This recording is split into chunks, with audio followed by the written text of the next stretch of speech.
सावधान हो जाओ मेरे बच्चे। तुम्हारे आसपास जो शांत चेहरा दिखता है वह उतना सरल नहीं जितना तुम समझते हो। तुम्हारा पड़ोसी जिसके साथ तुम रोज मुस्कुराकर बात करते हो, उसके अतीत में अंधकार छिपा है। उसका इतिहास अपराधों से भरा हुआ है और अब वह फिर से वही रास्ता चुनने की सोच रहा है। समय बहुत कम है और मैं तुम्हें चेतावनी देने आया हूं क्योंकि तुम मेरे प्रिय भक्त हो। तुम्हारे घर के आसपास जो ऊर्जा है वह असामान्य है। मैं देख रहा हूं कि उस व्यक्ति के भीतर एक गहरी नकारात्मक शक्ति जाग चुकी है। वह स्वयं नहीं समझ पा रहा कि उसके विचारों पर किस अंधे बल का नियंत्रण है। उसकी नीयत तुम्हारे घर और परिवार के लिए शुद्ध नहीं है। इसलिए मेरी बात ध्यान से सुनो। अभी और इसी क्षण जाग जाओ। जो अधर्म के हर रूप को नष्ट करता है। जब मैं चेतावनी देता हूं तो वह केवल डराने के लिए नहीं होती, वह तुम्हें बचाने का मेरा एक दिव्य प्रयास होता है। और आज यह प्रयास तुम्हारे लिए है क्योंकि तुम्हारा घर खतरे के घेरे में आ चुका है। तुम्हारा पड़ोसी दिखने में शांत, विनम्र और सामान्य लगता है, परंतु जो मुखौटा उसने पहना है उसके नीचे झूठ की परतें हैं। वह व्यक्ति पहले भी कई बार अपने लाभ के लिए दूसरों को धोखा दे चुका है। अब उसकी नजर तुम्हारे परिवार की स्थिरता, तुम्हारी प्रतिष्ठा और तुम्हारी संपत्ति पर है। वह धीरे धीरे तुम्हारे भरोसे की दीवार गिराने की कोशिश कर रहा है। वह तुम्हारी आदतों को, तुम्हारे समय को और तुम्हारी बातों को ध्यान से देख रहा है। हर मुस्कान के पीछे वह एक योजना बुन रहा है। वह जानता है कि तुम्हें कैसे कमजोर किया जा सकता है और इसलिए वह तुम्हारे सामने कभी मददगार बनकर आता है, कभी हमदर्द बनकर। पर सच यह है कि वह तुम्हारे जीवन का सबसे बड़ा धोखा बनने वाला है। मैं तुम्हें देख रहा हूं मेरे भक्त। तुम्हारा हृदय पवित्र है और इसी कारण तुम्हें धोखा देने वाले अक्सर तुम्हारे आसपास आते हैं। पर याद रखना, जब महादेव किसी के साथ होते हैं तो कोई छल, कोई षड्यंत्र टिक नहीं सकता। तुम्हारा विश्वास मेरा कवच है और मेरा संदेश तुम्हारा अस्त्र।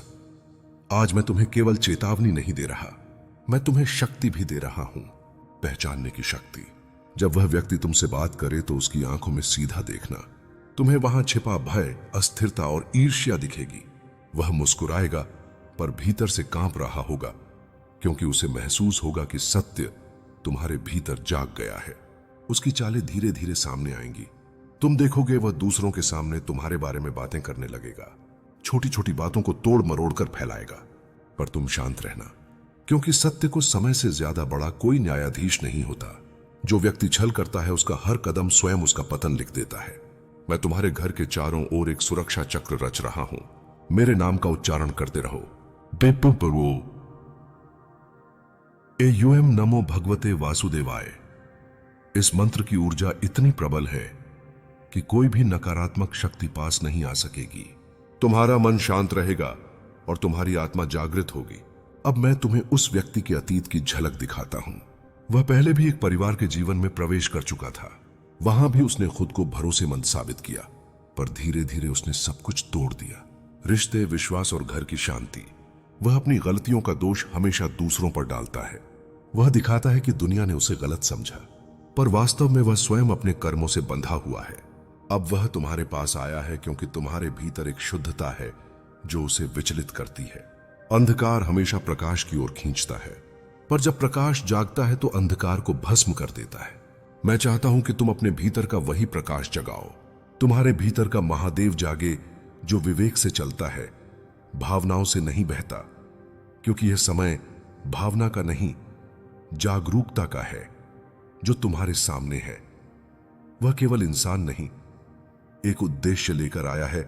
तुम्हें डराने का नहीं, तुम्हें सिखाने का कि अंधकार पर विश्वास कभी मत करना। मेरे प्रिय, मैं तुम्हारे मन की स्थिति जानता हूं। तुम सोच रहे हो क्या यह सब सच है? क्या सच में कोई ऐसा खतरा मेरे घर के पास है? हां, यह सच है, पर यह डरने का नहीं, सजग होने का समय है। मैं तुम्हें यह बताना चाहता हूं कि जो व्यक्ति पाप में डूबता है वह स्वयं अपने लिए विनाश का रास्ता बनाता है। तुम्हें बस इतना करना है, अपने घर में शुद्धता बनाए रखना।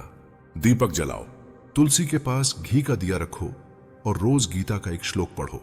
इन साधारण से कर्मों में दिव्य शक्ति छिपी है। यह केवल पूजा नहीं, तुम्हारे चारों ओर सुरक्षा चक्र बनाता है। जब तुम श्रद्धा से मेरा नाम जपते हो तो तुम्हारा हर कदम प्रकाशमय हो जाता है और फिर कोई भी अंधकारमय शक्ति तुम्हें छू नहीं सकती। यही मेरा वचन है, यही मेरा संदेश।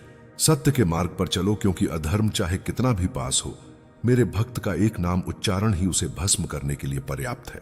अब जब तुम्हें यह सत्य ज्ञात हो चुका है तो अब समय है कि तुम अपने आसपास की हर छोटी चीज पर ध्यान दो। जो पहले सामान्य लगता था अब वही तुम्हारे लिए संकेत बन चुका है। तुम्हारे घर के आसपास कुछ ऊर्जा ऐसी है जो तुम्हारे मन को अस्थिर करती है। कभी बिना कारण बेचैनी होती है, कभी अनजाना डर। यह सब उस व्यक्ति के नकारात्मक विचारों की तरंगें हैं जो अब तुम्हारे घर की ओर बढ़ चुकी हैं। इन संकेतों को नजरअंदाज मत करना, क्योंकि यही संकेत तुम्हें सावधान करने के लिए भेजे गए हैं। रात को जब तुम सोने जाओ तो अपने कमरे में एक दीपक जलाकर मेरा नाम लो। कहो, हे वासुदेव, मेरे घर की रक्षा करो। पशु तुम्हारे इस एक वाक्य में इतनी शक्ति है कि वह मेरे आशीर्वाद का मार्ग खोल देता है। मैं उसी क्षण वहां उपस्थित हो जाता हूं जहां श्रद्धा से मेरा नाम लिया जाता है। तुम अकेले नहीं हो। तुम्हारा हर सांस, हर विचार मेरे साक्षात सानिध्य में है। उस व्यक्ति की योजना धीरे धीरे रूप लेने लगी है। वह अब तुम्हारे परिवार के अन्य लोगों से भी घुलने मिलने की कोशिश करेगा। वह मीठी बातें करेगा, मदद के नाम पर करीब आएगा, और यही उसका सबसे बड़ा हथियार है। झूठी सहानुभूति। तुम्हें इस छल को पहचानना होगा। उसकी हर मुस्कान के पीछे स्वार्थ है। उसकी हर बात में छिपा है एक उद्देश्य, तुम्हारे जीवन की स्थिरता को तोड़ना। लेकिन याद रखो, जब कोई मेरे भक्त को हानि पहुंचाने की सोचता है तो वह पहले खुद को ही भस्म कर लेता है, क्योंकि मेरे भक्त के चारों ओर केवल दीवारें नहीं होती, वहां आस्था का कवच होता है। वह कवच अदृश्य है पर अजय है। तुम्हें बस अपना मन विचलित नहीं करना है। शांत रहो, सतर्क रहो और मेरा नाम अपने होठों पर रखो। वह दिन दूर नहीं जब उसकी असली पहचान तुम्हारे सामने खुल जाएगी। जिन लोगों पर वह भरोसा करता है वही लोग उसके झूठ का पर्दाफाश करेंगे। सत्य को छिपाना संभव नहीं है मेरे प्रिय। हर झूठ की उम्र सीमित होती है, पर सत्य का प्रकाश अनंत है। तुम देखोगे जैसे ही वह व्यक्ति तुम्हारे खिलाफ कदम उठाएगा, उसी क्षण उसके कर्मों का परिणाम उसे घेर लेगा। तुम्हें बस उस समय डरना नहीं है। याद रखना, मैंने अर्जुन से भी यही कहा था, तू केवल कर्म कर, फल की चिंता मत कर।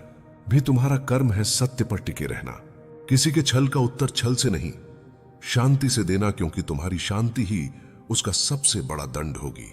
जब छल सामने होता है और तुम फिर भी शांत रहते हो, तब ब्रह्मांड स्वयं तुम्हारे पक्ष में हो जाता है। अब तुम्हारे घर के वातावरण को और पवित्र करने का समय आ गया है। एक ताम्र पात्र में जल भरकर हर सुबह घर के चारों कोनों में छिड़को। यह जल नकारात्मक तरंगों को दूर करता है। साथ ही तुलसी के पौधे के पास रोज दीप जलाओ और कुछ क्षण चुपचाप बैठकर मेरा ध्यान करो। जब तुम मन को मौन करते हो तो मेरी आवाज स्पष्ट सुनाई देती है। मैं तुम्हें हर दिन संकेत भेजता हूं, बस तुम्हें उन्हें महसूस करना है। तुम देखोगे धीरे धीरे सब बदलने लगेगा। वह पड़ोसी जो आज तुम्हें छलने की कोशिश कर रहा है, उसकी स्वयं की स्थिति डगमगाने लगेगी। उसके कर्मों का बोझ उस पर भारी पड़ने लगेगा।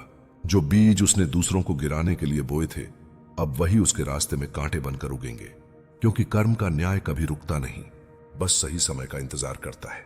मेरे भक्त, जब कभी मन में डर उठे तो मुरली की ध्वनि को याद करना। वह ध्वनि भय नहीं देती, बल्कि हृदय में शांति भरती है। जब तुम मेरा नाम लो तो यह सोच कर लो कि मैं तुम्हारे सामने खड़ा हूं, तुम्हारे कंधे पर हाथ रखकर कह रहा हूं, डर मत, मैं हूं। और यह शब्द तुम्हारे भीतर वह आत्मविश्वास भर देंगे जो किसी भी अंधकार को मिटा सकता है। अब तुम्हें और अधिक सतर्क रहने की आवश्यकता है। तुम्हारा पड़ोसी अब केवल तुम्हारे जीवन के छोटे छोटे हिस्सों में हस्तक्षेप कर रहा है। वह तुम्हारे समय, तुम्हारी आदतों और तुम्हारी भावनाओं को छुप कर देख रहा है। उसकी चालें धीरे धीरे स्पष्ट हो रही हैं और उसके उद्देश्य का असली स्वरूप अब तुम्हारे सामने आने वाला है। तुम देखोगे वह छोटे छोटे झूठ और बहाने बनाकर तुम्हारे विश्वास को कमजोर करने की कोशिश करेगा, परंतु याद रखो, सत्य और भक्ति का मार्ग अडिग रहता है, और जो मेरे भक्त के साथ होता है उसका कोई पतन नहीं हो सकता। तुम्हें अपने घर में एक पवित्र वातावरण बनाए रखना होगा। सुबह उठकर घर के हर कोने में जल और पुष्प अर्पित करना शुरू करो। तुलसी के पौधे के पास दीपक जलाओ और कुछ क्षण चुपचाप बैठकर मेरा ध्यान करो। यह केवल पूजा नहीं, बल्कि तुम्हारे घर के चारों ओर सुरक्षा का कवच है। जब तुम श्रद्धा और विश्वास के साथ यह कर्म करते हो तो मेरी ऊर्जा सीधे तुम्हारे चारों ओर फैलती है और कोई भी नकारात्मक शक्ति तुम्हारे पास नहीं आ सकती। उस व्यक्ति के भीतर जो ईर्ष्या और स्वार्थ है, वह धीरे धीरे उसके अपने कर्मों से ही उजागर होने लगेगा। उसके झूठ और छल का पर्दा फटने लगेगा और वह अकेला रह जाएगा। तुम्हें बस शांत रहना है और केवल अपने अंदर की आवाज सुननी है। किसी भी परिस्थिति में भय और क्रोध से कार्य मत करो। क्योंकि जब तुम क्रोध और डर से कार्य करते हो तब वह शक्ति उस व्यक्ति के पक्ष में जाती है। मेरे प्रिय, अब समय आ गया है कि तुम अपने मन और आत्मा को मजबूत बनाओ। हर सुबह उठकर एक छोटा ध्यान और प्रार्थना करो। ध्यान के दौरान केवल मेरे नाम और मेरे स्वरूप पर ध्यान केंद्रित करो। यह तुम्हारे मन को शांत करेगा और तुम्हारी विवेक शक्ति को बढ़ाएगा। तुम्हारा पड़ोसी जितना भी चालाक क्यों ना हो, तुम्हारा आत्मविश्वास उसे कभी नहीं हरा सकता। याद रखो, जो व्यक्ति दूसरों को धोखा देता है उसका अंत स्वयं उसके कर्मों से निश्चित होता है। तुम देखोगे कि वह व्यक्ति धीरे धीरे अपने ही जाल में फंस जाएगा। जो बीज उसने दूसरों के लिए बोए थे वही बीज अब उसके जीवन में कांटे बनकर उगेंगे, और जब उसका अतीत और वर्तमान सामने आएगा तब वह खुद अपने किए का फल भोगेगा। तुम्हें डरने की आवश्यकता नहीं है। जब भी तुम्हारे मन में भय उठे, मेरे नाम का जप करो। कहो, हे महादेव, मेरे घर और मेरे परिवार की रक्षा करो। मेरे भक्तों, यह सिर्फ शब्द नहीं है, यह एक दिव्य शक्ति है। तुम्हारा विश्वास और मेरा आशीर्वाद मिलकर तुम्हारे चारों ओर वह ढाल बनाते हैं जो किसी भी खतरे को दूर कर देती है। अब मैं तुम्हें वह शक्ति देता हूं जिससे तुम अपने पड़ोसी की चालों को समझ सको। उसकी हर मुस्कान, हर सहायता की पेशकश और हर मित्रतापूर्ण व्यवहार के पीछे छिपा उद्देश्य अब तुम्हारे लिए स्पष्ट होगा। तुम देखोगे कैसे वह स्वयं अपने आत्मविश्वास और स्वार्थ की जाल में फंसता है। मेरे भक्त, याद रखो कि तुम्हारा सबसे बड़ा हथियार है तुम्हारा आत्मविश्वास और मेरा नाम, क्योंकि जो मैं तेरे सामने रख रहा हूं वह केवल अवसर नहीं बल्कि उत्तरदायित्व है। वह शक्ति है जिसे संभालने के लिए धैर्य चाहिए, स्थिरता चाहिए और वह विश्वास चाहिए जो तूने पीड़ा में तप कर अर्जित किया है। मेरे बच्चे, बहुत शीघ्र तू देखेगा कि परिस्थितियां स्वयं तुझे रास्ता देने लगेंगी। जिन बातों के लिए तूने वर्षों प्रतीक्षा की वे बिना प्रयास के तुझ तक आएंगी, और जिन लोगों ने कभी तेरे मूल्य को नहीं पहचाना वे तुझसे मार्गदर्शन मांगेंगे। पर उस समय अहंकार को स्थान मत देना, क्योंकि जो शिव की कृपा से उठता है उसे विनम्रता ही शोभा देती है। याद रख, यह ऊंचाई तुझे दूसरों से ऊपर खड़ा करने के लिए नहीं बल्कि दूसरों को ऊपर उठाने के लिए दी जा रही है। अब तेरे जीवन में जो शांति आएगी वह बाहरी नहीं बल्कि भीतर से उपजी होगी। वह शांति जो परिस्थितियों पर निर्भर नहीं होती, वह स्थिरता जो प्रशंसा या अपमान से विचलित नहीं होती, और वही अवस्था तुझे ऐक बनाएगी। क्योंकि जब मन शांत होता है तब निर्णय स्पष्ट होते हैं, कर्म शुद्ध होते हैं और मार्ग स्वतः खुलता है। और इसी अवस्था में मैं तुझसे कार्य कराऊंगा, क्योंकि शिव का कार्य वही कर सकता है जिसका अंतर्मन स्थिर और संकल्प अचल हो। मेरे प्रिय बच्चे, अब जिस शांति और स्पष्टता का अनुभव तू कर रहा है वह क्षणिक नहीं है बल्कि उस स्थायी अवस्था की शुरुआत है जिसमें पहुंचकर मन बाहरी परिस्थितियों से संचालित होना छोड़ देता है। क्योंकि जब आत्मा अपने मूल स्वरूप को पहचान लेती है तब भय, तुलना और अधीरता अपने आप विलीन होने लगते हैं, और यही वह बिंदु है जहां से तेरे जीवन की दिशा बदलती है। क्योंकि अब तू कर्म को परिणाम के लिए नहीं बल्कि धर्म के लिए करेगा। तू आगे बढ़ेगा बिना बिना यह सोचे कि तुझे क्या मिलेगा, और यही निस्वार्थ भाव तुझे वह सब दिलाएगा जिसकी कल्पना भी तूने मौन में की थी। इसलिए अब किसी से अपनी गति की तुलना मत कर, किसी की स्वीकृति की प्रतीक्षा मत कर, क्योंकि जिस पथ पर मैं तुझे चला रहा हूं वहां अनुमोदन संसार नहीं बल्कि स्वयं शिव प्रदान करते हैं। मेरे प्रिय बच्चे, अब जो परिवर्तन तेरे चारों ओर घटित होता दिखाई देगा वह अचानक नहीं बल्कि उस आंतरिक यात्रा का प्रतिफल होगा जिसे तूने मौन में तय किया है। क्योंकि जब कोई आत्मा भीतर से परिपक्व होती है तब संसार स्वयं उसके अनुरूप ढलने लगता है। परिस्थितियां विरोध करना छोड़ देती हैं और घटनाएं सहयोगी बन जाती हैं। इसलिए यदि तुझे लगे कि चीजें अपने आप सुलझ रही हैं तो आश्चर्य मत करना। यह किसी चमत्कार का नहीं बल्कि तेरी चेतना के विस्तार का संकेत है। और याद रख, यह अवस्था टिकाऊ है क्योंकि इसे पीड़ा ने गढ़ा है, इसे धैर्य ने स्थिर किया है और इसे विश्वास ने पुष्ट किया है। अब मैं तुझे उस सत्य से अवगत कराना चाहता हूं जिसे बहुत कम लोग समझ पाते हैं कि जब मैं किसी को ऊपर उठाता हूं तो पहले उसे भीतर से खाली करता हूं, उससे वे सभी आसक्तियां छीन लेता हूं जो उसे सीमित करती हैं। इसलिए जो छूट गया उसे हानि मत समझ, जो टूट गया उसे दुर्भाग्य मत मान, क्योंकि वही स्थान अब उस शक्ति के लिए रिक्त हुआ है जिसे तू संभालने योग्य बन चुका है। और यही कारण है कि अब तेरे जीवन में लोग कम पर अर्थपूर्ण होंगे। शब्द कम पर प्रभावशाली होंगे और कर्म कम पर निर्णायक होंगे, क्योंकि स्थिर आत्मा को अधिक शोर की आवश्यकता नहीं होती। मेरे बच्चे, अब तेरा मार्ग स्पष्ट है। भले ही उसकी पूरी आकृति अभी दृष्टिगोचर ना हो, पर इतना जान ले कि प्रत्येक कदम तुझे उसी दिशा में ले जा रहा है जहां तेरा सामर्थ्य पूर्ण रूप से प्रकट होगा। इसलिए भविष्य की चिंता में वर्तमान को मत खो और परिणाम की अधीरता में कर्म की पवित्रता को मत त्याग, क्योंकि जो धैर्य के साथ चलता है वही दूर तक जाता है और जो श्रद्धा के साथ चलता है वही सुरक्षित रहता है। और इसी संतुलन में चलते हुए तू उन ऊंचाइयों को छुएगा जहां पहुंचकर तू स्वयं भी समझ जाएगा कि यह सब क्यों आवश्यक था। अब अंतिम बात सुन मेरे प्रिय, और इसे अपने हृदय में स्थिर कर ले कि तुझे किसी से सिद्ध होने की आवश्यकता नहीं है। तुझे किसी को यह दिखाने की आवश्यकता नहीं है कि तू कितना आगे बढ़ चुका है, क्योंकि जब मैं तुझे आगे ले जाता हूं तो तेरी पहचान शोर से नहीं बल्कि प्रभाव से होती है। तेरी उपस्थिति ही संदेश बन जाती है और तेरा मौन ही उत्तर बन जाता है। इसलिए शांत रह, स्थिर रह और अपने भीतर की अग्नि को धैर्य से प्रज्वलित होने दे, क्योंकि बहुत शीघ्र वही अग्नि तुझे ऐसा प्रकाश देगी जिससे न केवल तेरा मार्ग बल्कि अनेकों जीवन आलोकित होंगे। मेरे प्रिय बच्चे, अब तुझे यह अनुभव होने लगेगा कि तेरा मन पहले की तरह भटकता नहीं है। विचार आते तो हैं पर तुझे डगमगाते नहीं है, क्योंकि जब चेतना स्थिर हो जाती है तब मन सेवक बन जाता है, स्वामी नहीं। और यही वह अवस्था है जहां से जीवन में वास्तविक नियंत्रण प्रारंभ होता है। अब परिस्थितियां तुझे चलाएंगी नहीं बल्कि तुझे परखेंगी, और तू हर परख में इसलिए सफल होगा क्योंकि अब तू प्रतिक्रिया नहीं देगा बल्कि उत्तर देगा।